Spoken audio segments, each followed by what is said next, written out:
En vérité, il n'y aura plus de vérité au sujet de la Palestine. Eh bien, c'est ce que les puissants de ce bas monde viennent de décréter, en estimant avec, une flûte enchantée, que la fin des hostilités au Proche-Orient ne peut être réalisée sans la fin de l'une des deux moitiés. La plus chétive, eh bien celle qui n'a aucune importance collective pour un monde qui va à la dérive. En un mot, on extermine la Palestine. Un plan P qui risque de tout faire péter. Mais parce qu'il veut mettre fin à une guerre possible pour obtenir une paix impossible.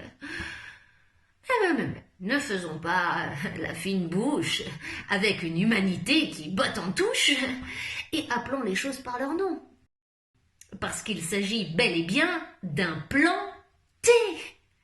D'implanter, d'implanter. Vous avez compris? Voilà, où l'on fait exprès de se planter pour sauver le soldat israélien et ses implantations. Ah, c'est toujours le même mensonge d'État. Un État qui s'octroie tous les droits en distribuant les sorts et en se servant d'abord, parce qu'il sait au fond qu'il ne peut se servir sans continuer d'asservir tout un peuple, toute une nation, toute une région.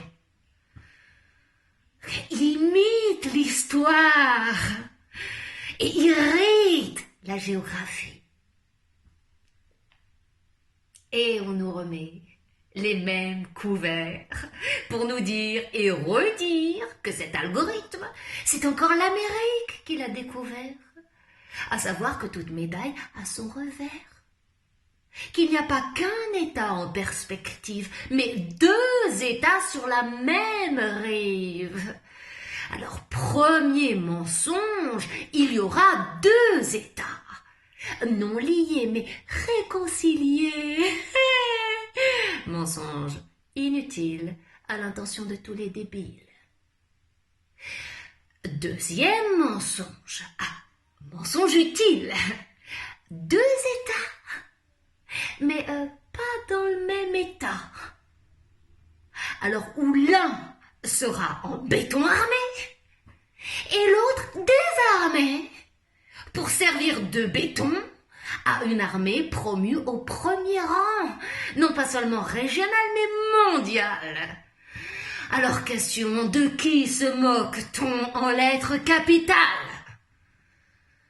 De Jérusalem ou de la source de tous nos problèmes?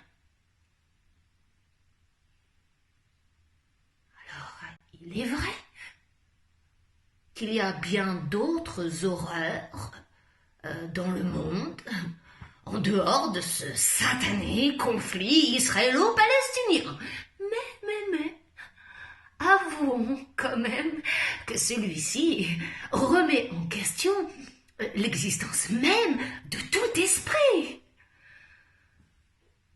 Alors, pourvu que Daesh ne s'occupe pas de l'histoire des Israéliens comme il l'a promis, comme l'Amérique s'est occupée de l'histoire des Palestiniens comme elle l'a promis, ça risque de faire tâche. Boum boum, badaboum.